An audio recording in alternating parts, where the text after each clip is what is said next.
नमस्कार दोस्तों, के एग्ज़ाम फाइट में आपका स्वागत है। कैसे हैं आप सभी? उम्मीद है आप सभी सही होंगे। चलिए दोस्तों, आज हम जीके से कुछ महत्वपूर्ण प्रश्न लेकर आए हैं जो कि दोस्तों ये आपके किसी भी एग्ज़ाम के लिए महत्वपूर्ण साबित हो सकते हैं। जैसे कि दोस्तों SSC GD, UP PCL TG two, UP PCL, UP RVNL और दोस्तों ISRO, DRDO, Allahabad high court आदि परीक्षाओं के लिए दोस्तों ये महत्वपूर्ण साबित हो सकते हैं। दोस्तों ऑल इंडिया में वनडे एग्ज़ाम, कोई भी आपका एग्ज़ाम हो, ये उसके लिए महत्वपूर्ण साबित हो सकते हैं। क्योंकि दोस्तों जीके तो सभी की समान रहती है, थोड़ा इधर उधर हो सकता है, थोड़ा वेटेज हिस्ट्री का किसी में ज़्यादा होगा, किसी में भूगोल का वेटेज ज़्यादा होगा, किसी में साइंस का, इधर उधर हो सकता है। बाकी जीके आपका वही रहता है। चलिए आपका ज़्यादा टाइम न लेते हुए इन प्रश्नों की शुरुआत करते हैं। उससे पहले आपसे रिक्वेस्ट है, अगर आप चैनल पर नए हैं तो चैनल को सब्सक्राइब कर दीजिए और अपने दोस्तों में शेयर कर दीजिए। अगर वीडियो अच्छा लगे तो लाइक ज़रूर करना। चलिए शुरुआत करते हैं। आज का हमारा प्रश्न है, पहला प्रश्न है, हेलिना रक्षा उपकरण को किस देश ने विकसित किया है? सही उत्तर दोस्तों ऑप्शन नंबर ए, अपने देश भारत ने इसे विकसित किया है। अगले प्रश्न पर चलते हैं। आपका अगला प्रश्न है जो कि दोस्तों निम्नलिखित में से कौन सुमेलित नहीं है? दोस्तों इसमें आपको ढूंढना है कि कौन सा सुमेलित नहीं है। जैसा कि दोस्तों मैं बात करूं, सुंदरवन जो है वो पश्चिम बंगाल में है, ये दोस्तों सही है। और भीतरकनिका जो है उड़ीसा में है, दोस्तों ये भी सही है। पीताम्बरम दोस्तों तमिलनाडु में है, ये भी सही है।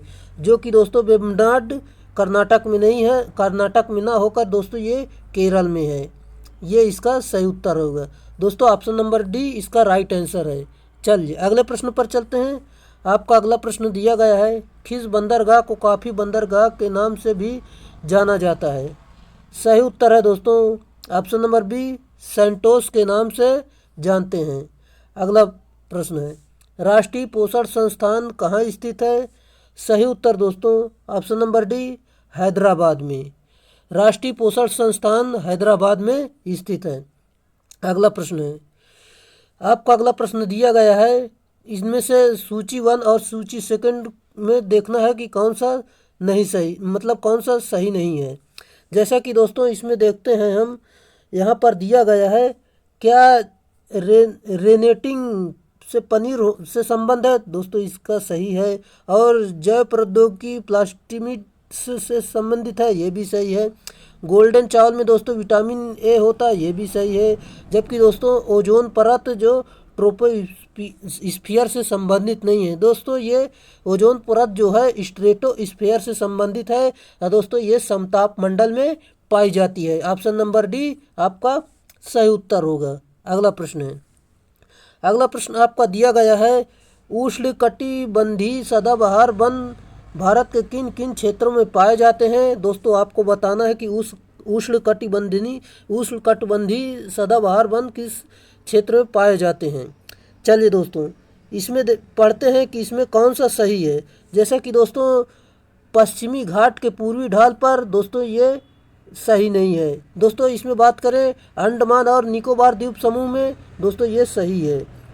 और दोस्तों हम बात करें अरावली पर्वत श्रृंखला पर, दोस्तों यहाँ पर भी नहीं पाई जाती है। बात करें उत्तर पूर्वी क्षेत्र की पहाड़ियों पर, दोस्तों यहाँ पर पाई जाती है। ऑप्शन नंबर सी 2 और 4 इसका सही उत्तर होगा। चलिए अगले प्रश्न पर चलते हैं। आपका अगला प्रश्न दिया गया है, हिमालयी पर्वत श्रृंखला किसका उदाहरण है? सही उत्तर है दोस्तों ऑप्शन नंबर डी, वलित पर्वत का, ये इसका सही उत्तर है। अगला प्रश्न दिया गया है, करेवा वैली स्थित है? सही उत्तर है ऑप्शन नंबर ए, कश्मीर में, कश्मीर में स्थित है। किस आंदोलन के दौरान ऑपरेशन जीरो आवर चलाया गया था? सही उत्तर है दोस्तों ऑप्शन नंबर बी, भारत छोड़ो आंदोलन के समय चलाया गया था। अगला प्रश्न दिया गया है आपका, किस व्यक्ति ने रॉलेट एक्ट को जानबूझ कर की गई हत्या कहकर संबोधित किया है? सही उत्तर दोस्तों option number B, CF Andrews ने। अगले प्रश्न पर चलते हैं। आपका अगला प्रश्न दिया गया है, वन संरक्षण अधिनियम कब पारित किया गया था? सही उत्तर है दोस्तों ऑप्शन नंबर ए, 1980 ईस्वी में। अगले प्रश्न पर चलते हैं। आपका अगला प्रश्न है, इनमें से कौन सी गैस ग्रीन हाउस प्रभाव उत्पन्न करने वाली गैस है? राइट आंसर दोस्तों इसमें ऑप्शन नंबर डी, इसमें से सभी हो जाएगा। जैसे कि दोस्तों जलवाष्प, ओजोन और मीथेन ये सभी हैं। अगला प्रश्न है, सिगरेट के धुएं में मुख्य प्रदूषक है। सही उत्तर दोस्तों, इसमें कार्बन मोनोऑक्साइड हो जाता है और बेंजीन भी हो जाता है। ऑप्शन नंबर डी, बी और सी इसका सही उत्तर है। अगला प्रश्न है, अगला प्रश्न आपका दिया गया है, गैसोहॉल मिश्रण है। सही उत्तर है दोस्तों option number A, 90% petrol plus 10% alcohol इसमें होता है गैसोहॉल में। अगला प्रश्न, यदि एक वस्तु एक समान गति से वृत्ताकार पथ पर गतिशील है तो। सही उत्तर है दोस्तों, इसमें इसका राइट आंसर हो जाएगा ऑप्शन नंबर सी, इसका वेग परिवर्तित होता रहता है। ये इसका सही उत्तर है। अगला प्रश्न, इसमें दोस्तों आपको बताना है कि इसमें सूची 1 और सूची 2 को मिलाना है। चलिए मिलाते हैं दोस्तों। एमीटर जो होता है ये विद्युत धारा से संबंधित विद्युत धारा की इकाई होती है। जो हाइग्रोमीटर होता है दोस्तों ये सापेक्षिक आर्द्रता की इकाई होती है। बैरोमीटर दोस्तों दाब की इकाई। वाट दोस्तों शक्ति की इकाई है। चलिए देखते हैं, पहला का हमने किस में मिलाया, 3 में। पहला 3 में है, किसी में दोस्तों बी में भी है और सी में भी है और ए में भी है। और दूसरा देखते हैं, दूसरा जो मिलाया गया चौथा में, चौथा में सिर्फ दोस्तों ऑप्शन नंबर सी में ही इसका दिया गया है, जो कि दोस्तों ऑप्शन नंबर सी इसका सही उत्तर हो जाएगा, जो कि मैंने आपको बता दिया। एमीटर जो है विद्युत धारा, हाइग्रोमीटर सापेक्षिक आर्द्रता, बैरोमीटर दाब, वाट शक्ति की इकाई होती है। अगला प्रश्न, बहिष्कृत भारत नामक पुस्तक का प्रकाशन किसने किया। सही उत्तर है दोस्तों ऑप्शन नंबर सी, B.R. अम्बेडकर ने। अगला प्रश्न है, आधुनिक भारत का निर्माता किसे कहा जाता है। सही उत्तर है ऑप्शन नंबर डी, राजा राम मोहन राय को कहा जाता है।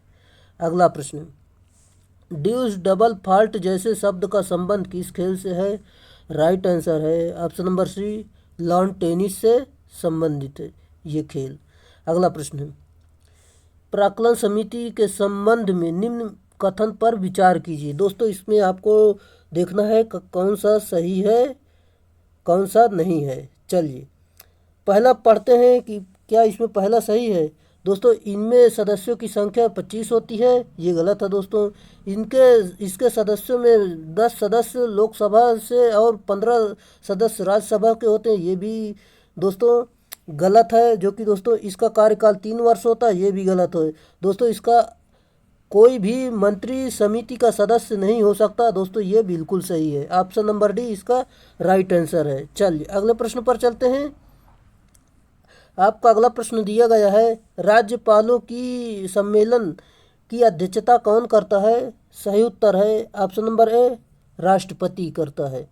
अगला प्रश्न दोस्तों, आपका अगला प्रश्न दिया गया है, सूची फर्स्ट और सूची 2 को मिलाना है।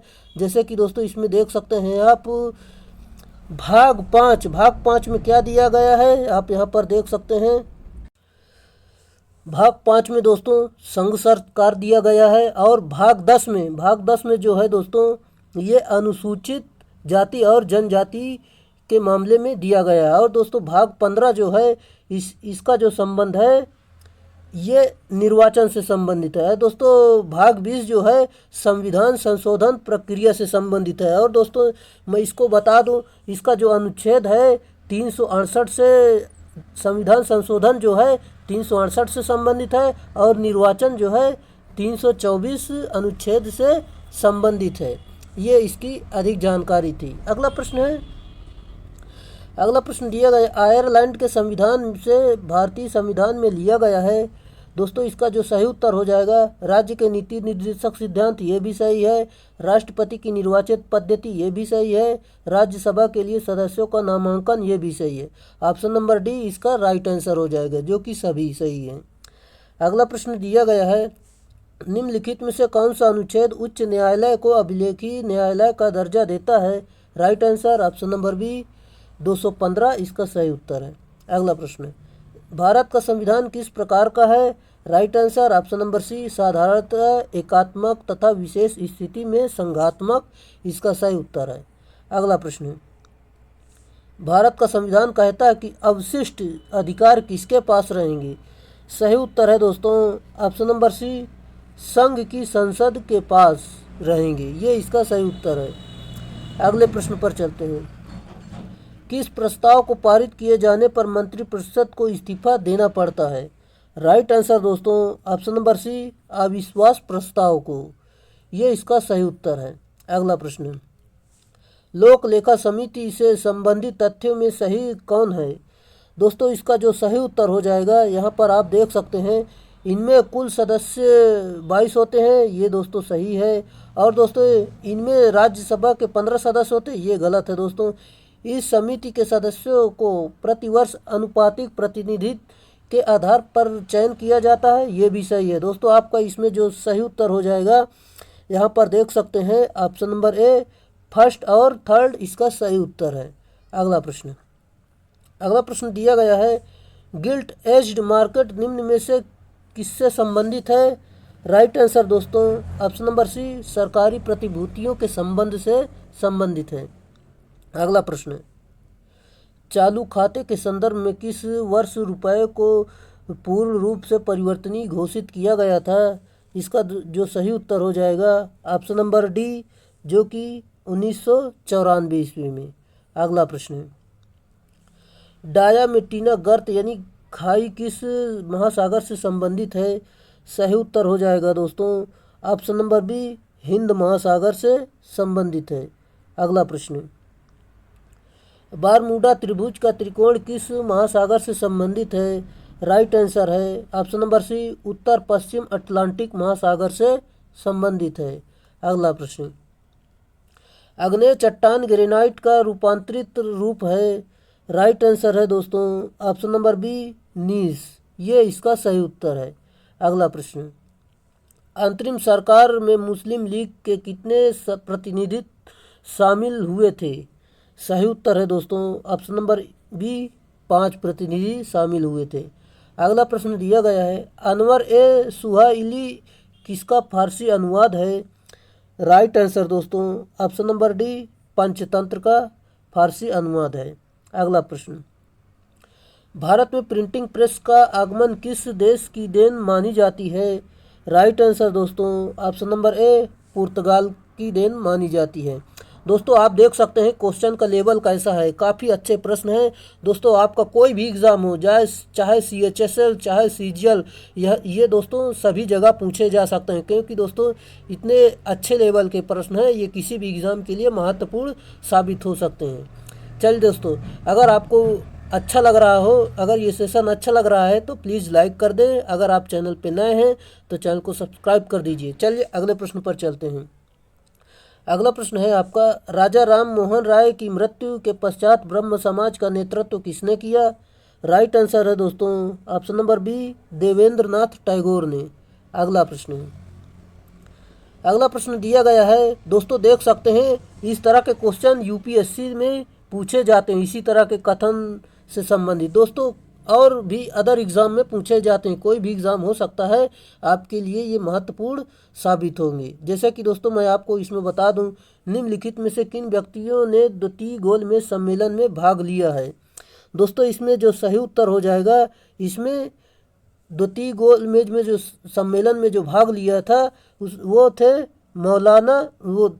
दोस्तों इसमें मैं आपको बता दूं, इसमें जो थे महात्मा गांधी भी संबंधित थे, और सरोजिनी नायडू भी संबंधित थी, और मदन मोहन मालवीय भी इसमें संबंधित थे, जो कि दोस्तों इसका option number D right answer हो जाएगा। दोस्तों महात्मा गांधी, सरोजिनी नायडू और मदन मोहन मालवीय, दोस्तों इनके साथ साथ डॉक्टर भीमराव अंबेडकर भी संबंधित थे। अगले प्रश्न पर चलते हैं। अगला प्रश्न आपका, भक्ति आंदोलन को दक्षिण से उत्तर भारत लाने का श्रेय किसे दिया गया है? सही उत्तर है ऑप्शन नंबर ए, रामानंद को। ये इसका सही उत्तर है। और दोस्तों हम कुछ इसमें देख लेते हैं बौद्ध संगीति से संबंधित प्रश्न, जो कि आपके एग्ज़ाम के लिए महत्वपूर्ण हो सकते हैं। जैसे कि दोस्तों ये हर एग्ज़ाम में पूछा ही जाता है कि किस बौद्ध संगीति, मतलब प्रथम बौद्ध संगीति का संबंध किससे है और द्वितीय बौद्ध संगीति का संबंध किससे है। जैसे कि मैं आपको बता दूं, प्रथम बौद्ध संगीति जो है ये अजात शत्रु के समय से संबंधित है। और जो द्वितीय है दोस्तों, द्वितीय जो है ये कालाशोक से संबंधित है। और तृतीय जो बौद्ध संगीति है दोस्तों, ये इसका जो अशोक से संबंधित है, अशोक के समय से। और दोस्तों चतुर्थ बौद्ध संगीति जो है कनिष्क के शासन से संबंधित है। चलिए ऑप्शन नंबर बी इसका जो सही उत्तर हो जाएगा, राइट आंसर। अगले प्रश्न पर चलते हैं। अगला प्रश्न है आपका दोस्तों, मैं अगले प्रश्न की बात करूं, जैसे कि दोस्तों इसमें बताया गया है, जैसे कि मैं आपको बता दूं, गांधी जी के निम्नलिखित आंदोलन को कालक्रमानुसार व्यवस्थित करें। दोस्तों इसमें आपको आता होगा कि तभी आप इसमें कर पाएंगे। जैसे कि दोस्तों इसमें सभी का टाइम पीरियड मालूम होना चाहिए। जैसे कि मैं दोस्तों इसका पहले तो आपको आंसर बता दूं, फिर बाद में टाइम पीरियड इनका बताता हूं। जैसे कि दोस्तों अहमदाबाद मिल हड़ताल ये पहले हुआ था। फिर इसके बाद दोस्तों रॉलेट एक्ट सत्याग्रह ये हुआ था।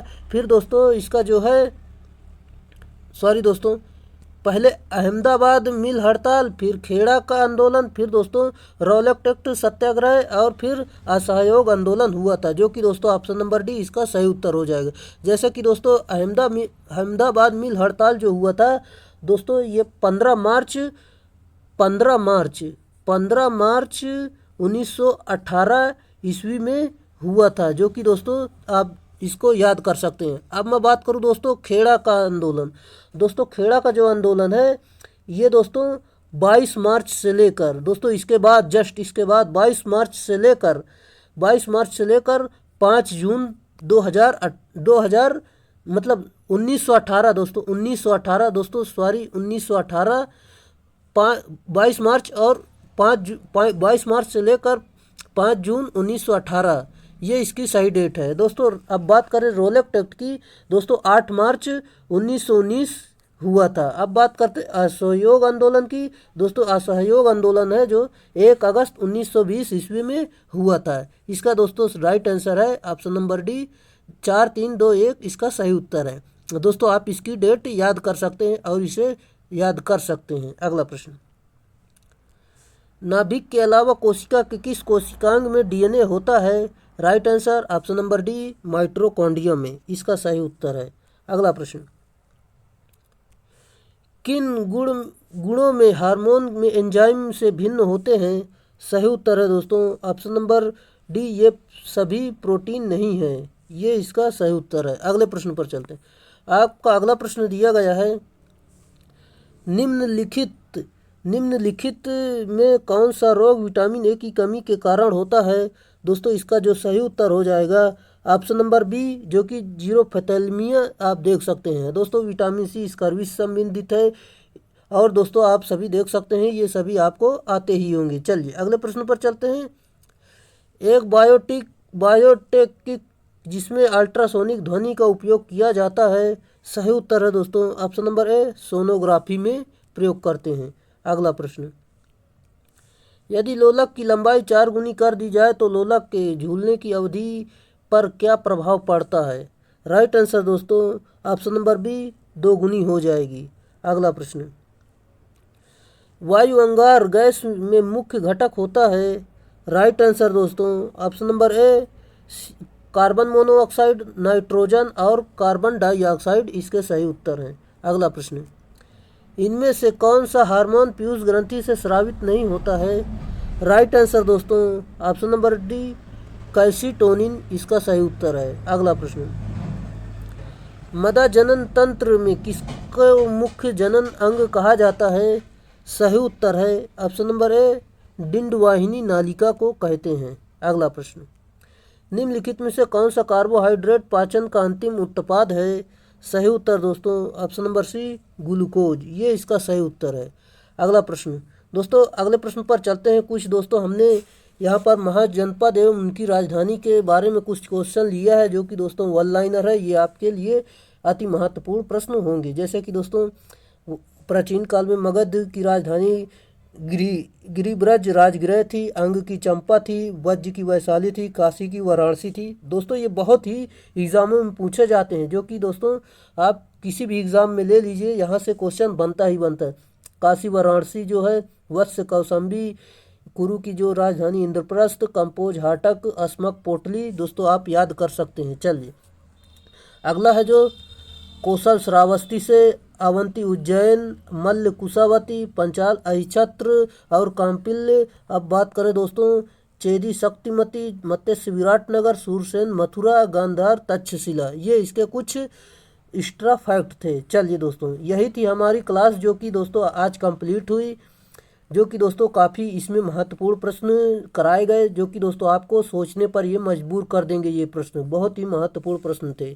चलिए दोस्तों आज के लिए इतना ही रखेंगे, फिर मिलेंगे नेक्स्ट वीडियो में। अगर दोस्तों अभी तक आपने हमारे चैनल को सब्सक्राइब नहीं किया है तो आप सब्सक्राइब कर लीजिए। अगर वीडियो अच्छा लगा हो तो लाइक कर दीजिए और अपने दोस्तों में अधिक से अधिक इसे शेयर कर दीजिए।